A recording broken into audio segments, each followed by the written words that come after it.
கடந்த ஆண்டு ஜனவரியில் விசிக வழியாக அரசியலுக்குள் நுழைந்த இளஞ்சிறுத்தை அதே பாய்ச்சலில் இந்த ஆண்டு தமிழக வெற்றிக் கழகத்தில் இணைந்திருக்கிறார். சோசியல் மீடியா தொடங்கி மெயின்ஸ்ட்ரீம் மீடியா வரை விவாதங்களை கிளப்பி பழம்பெரும் அரசியல் புள்ளிகளுக்கே டஃப் கொடுத்த அவர்தான் ஆதவ் அர்ஜுனா. திருச்சி மாவட்டத்தைச் சேர்ந்தவர் ஆதவ் அர்ஜுனா. இளம் வயதிலிருந்தே கூடைப்பந்து விளையாட்டில் சாதிக்க வேண்டும் என்ற ஆர்வம் அதிகம் கொண்டவர். இந்த பெரும் கனவுடன் மேற்படிப்புக்காக மெட்ராஸ் கிறிஸ்டியன் கல்லூரியில் நுழைந்தவருக்கு அதற்கான வாய்ப்புகளையும் காலம் அமைத்துக் கொடுத்திருந்தது. இதனால் மாவட்ட அளவிலும் மாநில அளவிலும் நடந்த கூடைப்பந்து விளையாட்டுகளில் ஜொலிக்க ஆரம்பித்தார். எனினும் விளையாட்டுத் துறையில் அப்போது ஓங்கியிருந்த அரசியலால் பல தருணங்களில் ஓரங்கட்டப்பட்டுள்ளார் ஆதவ் அர்ஜுனா.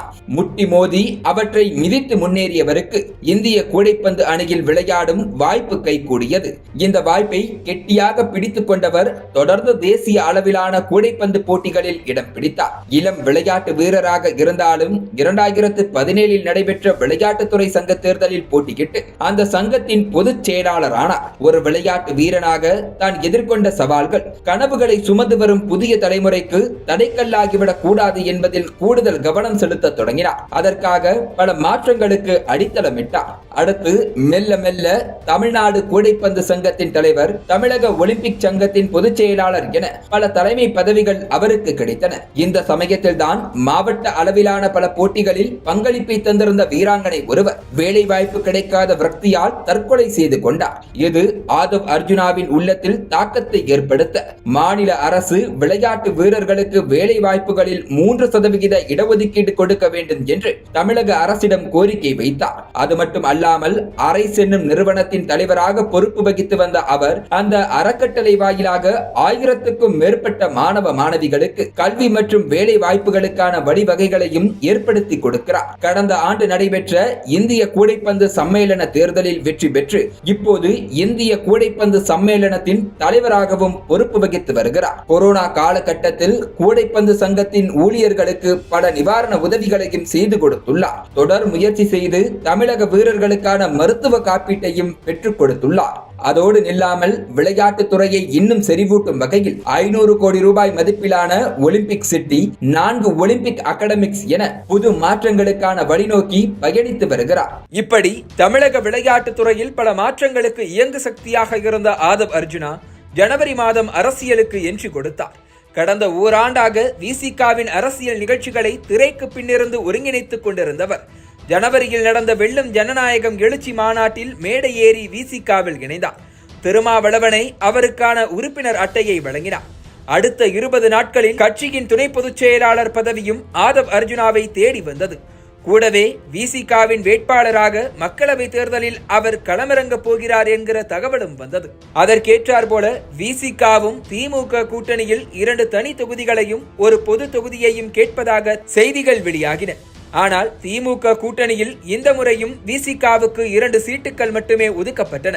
இதனால் ஆதவ் அர்ஜுனாவுக்கு கிடைக்கவிருந்த வாய்ப்பு பறிபோனது. கிடைத்த 2 தொகுதிகளில் திருமாவும் ரவிக்குமாரும் போட்டியிட்டு வெற்றி பெற்றனர்.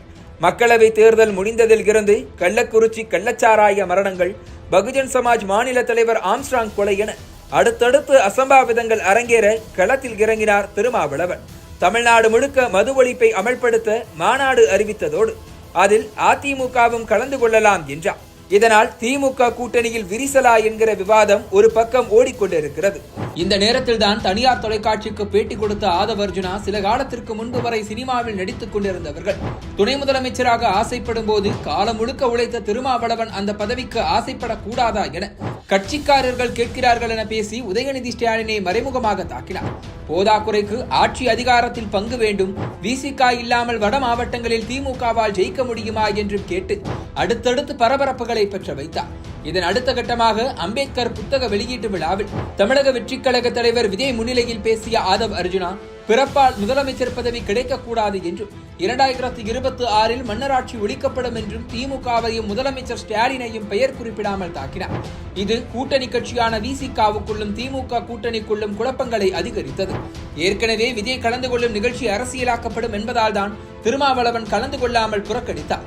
ஆனால் விழா மேடையில் அவரையே கண்டென்ட் ஆக்கியது விசிகாவின் மற்ற தலைவர்களை கொந்தளிக்க வைத்தது. இதனால் ஆதவ் அர்ஜுனா மீது நடவடிக்கை எடுக்க வேண்டும் என விசிகாவுக்குள்ளேயே குரல்கள் எழுந்தன. ஆதவ் அர்ஜுனா பேசியது 100% தவறு என கூறிய திருமாவளவன் மக்களால் தேர்ந்தெடுக்கப்பட்ட ஆட்சியை மன்னர் ஆட்சியுடன் ஒப்பிடுவதா என கண்டித்தார். அதோடு விரைவில் ஆதவ் அர்ஜுனாவிடம் விளக்கம் கேட்கப்பட்டு நடவடிக்கை எடுக்கப்படும் என கூறினார். அதன்படி டிசம்பர் 7ஆம் தேதியன்று கட்சியின் பொதுச் செயலாளர்கள் உள்ளிட்ட முக்கிய நிர்வாகிகளுடன் ஆலோசனை மேற்கொண்ட விசிக தலைவர் தொல் திருமாவளவன் ஆதவ் அர்ஜுனாவை அடுத்த 6 மாதங்களுக்கு கட்சியை விட்டே இடைநீக்கம் செய்வதாக அறிவித்திருக்கிறார். ஆதவ் அர்ஜுனாவின் பேச்சுக்கள் மேலோட்டமாக நோக்கினால் கட்சியின் நலன் மற்றும் அதிகார வலிமைக்கானதாக தோன்றினாலும் கட்சி தலைமை மீதான நன்மதிப்பையும் நம்பகத்தன்மையையும் கேள்விக்குள்ளாக்கும் வகையில் விமர்சனங்களையும் உருவாக்கிவிட்டதாகவும் கட்சியினருக்கு இது தவறான முன்மாதிரியாக அமைந்துவிடும் என்பதாலேயே ஒழுங்கு நடவடிக்கை எடுப்பதாகவும் விளக்கம் அளித்திருக்கிறார் திருமாவளவன். கட்சியின் இந்த நடவடிக்கையை பாசிட்டிவாக எதிர்கொண்டார் ஆதவ் அர்ஜுனா. திருமா கையெழுத்திட்ட துணை பொதுச் செயலாளர் பதவி என்கிற கடிதம் கிடைக்கப் பெற்ற போது என்ன மனநிலையில் இருந்தேனோ அதே மனநிலையில்தான் இப்போது தலைவரின் கையெழுத்துடன் வெளியாகியுள்ள எனது இடைநீக்கம் குறித்த கடிதத்தையும் எதிர்கொள்கிறேன் என ட்விட்டரில் அறிக்கை வெளியிட்டார். ஏமாற்றம், தோல்விகள், இழப்புகள் என காலம் தந்த நெருக்கடிகள் தான் தன்னை உத்வேகத்துடன் பயணிக்க செய்ததாகவும் அந்த காலத்தின் கைகளிலேயே கட்சி தலைமையின் நடவடிக்கையினையும் ஒப்படைப்பதாகவும் கூறியிருந்தார் ஆதவ். ஆனால் காலம் ஒரு வாரத்திலேயே அவரை யூட்டன் அடிக்க வைத்தது. எனக்குள் எழுந்த சில நியாயமான கோபங்கள் மற்றும் மக்கள் நலனுக்கு எதிரான விவகாரங்களில் என்னிடமிருந்து வெளிப்படும் கருத்துக்கள் விவாத பொருளாக மாறுகிறது. அது ஒரு கட்டத்தில் எனக்கும் உங்களுக்கும் இடையே விரிசலை ஏற்படுத்தும் போக்காக மாறுவதை நான் விரும்பவில்லை என்கிற மெசேஜோடு திருமாவளவனின் விசிகாவில் இருந்து விலகினார் ஆதவ் அர்ஜுனா. அப்போதே அவரது அடுத்த கட்ட நகர்வு பனையூரை நோக்கி இருக்குமா என்கிற விவாதங்கள் எழத் தொடங்கின. அதற்கேற்றார் போல வாய்ஸ் ஆஃப் காமன்ஸ் நிறுவனம் 2026 சட்டப்பேரவை தேர்தலில் தமிழக வெற்றி கழகத்திற்காக வேலை செய்யும் என்கிற பேச்சுக்களும் வலம் வந்தது. இது தொடர்பாக ஆதவ் அர்ஜுனாவே நேரடியாக விஜயை சந்தித்து 40 நிமிடங்கள் பேசியிருக்கிறார் என்கிற செய்திகளும் வெளியாகின.